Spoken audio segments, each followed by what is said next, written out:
بسم اللہ الرحمن الرحیم۔ عقبہ بن ابی معیط مکہ میں آپ صلی اللہ علیہ وسلم کا ہمسایہ تھا۔ یہ وہی تھا جو آپ صلی اللہ علیہ وسلم کے گھر گندگی پھینک دیتا تھا، گھر کے باہر غلاظت ڈال دیتا، راستے میں کانٹے بچھا دیتا، جو تجویز اس کے ذہن میں آتی یہ کر گزرتا۔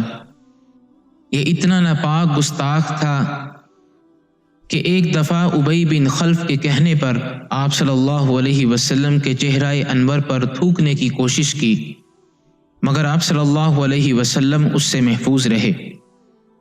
البتہ وہ آگ بن کر اس کے اپنے منہ پر پڑی اور اس نے چیخنا شروع کر دیا۔ اس کا چہرہ جل گیا اور مرتے دم تک یہ نشانات موجود رہے۔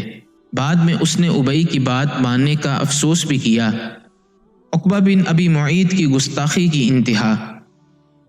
حضرت عبداللہ بن مسعود رضی اللہ تعالی عنہ بیان فرماتے ہیں کہ ایک دفعہ اللہ کے رسول صلی اللہ علیہ وسلم بیت اللہ کے قریب نماز پڑھ رہے تھے تو ایک شخص نے کہا، کون ہے جو فلاں قبیلے کے ہاں ایک اونٹ ذبح ہوا ہے، اس کی اوجری کی گندگی لائے، اور جب محمد صلی اللہ علیہ وسلم سجدے میں جائیں تو ان کی پشت پر رکھ دے۔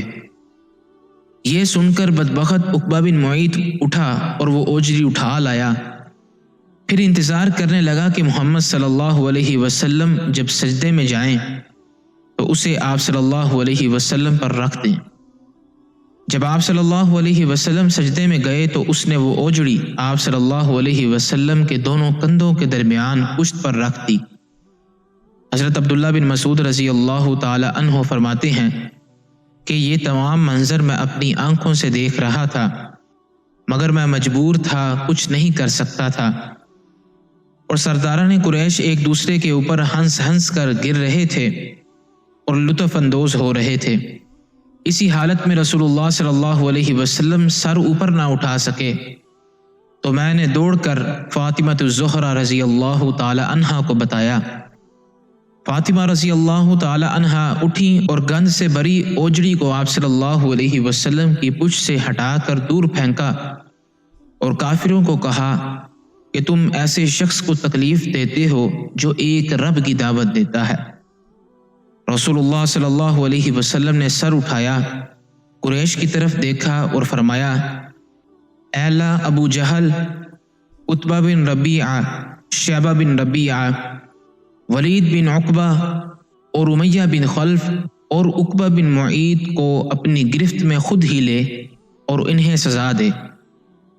حضرت عبداللہ بن مسعود رضی اللہ تعالی عنہ فرماتے ہیں کہ رسول اللہ صلی اللہ علیہ وسلم جن آدمیوں کے نام لیے تھے میں نے دیکھا یہ سب غزوہ بدر میں قتل ہوئے اور ان کی لاشیں بدر کے پرانے کنویں میں گرائی گئیں۔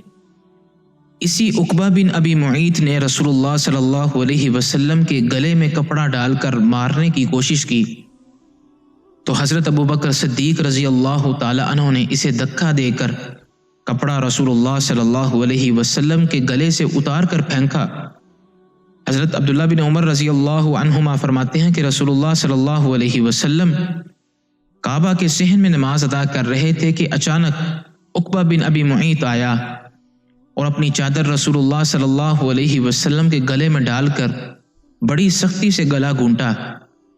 حضرت ابوبکر صدیق رضی اللہ عنہ تشریف لائے اور عقبہ کو پیچھے دھکا دیا اور کہا، اس شخص کو قتل کرنا چاہتے ہو جو کہتا ہے میرا رب اللہ ہے، حالانکہ وہ تمہارے پاس تمہارے رب کی طرف سے واضح دلیلیں لے کر آیا ہے۔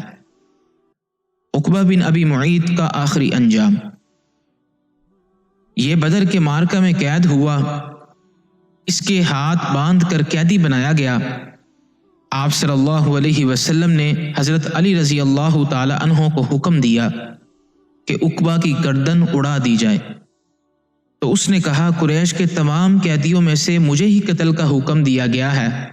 تو آپ صلی اللہ علیہ وسلم نے صحابہ کرام رضی اللہ عنہم سے کہا، یہی ہے جس نے میرے اوپر اونٹ کی اوجری پھینکی تھی اور مقام ابراہیم کے پاس مجھے قتل کرنے کی کوشش کی تھی، اب اللہ کے حکم سے اسے جہنم رسید کیا جاتا ہے۔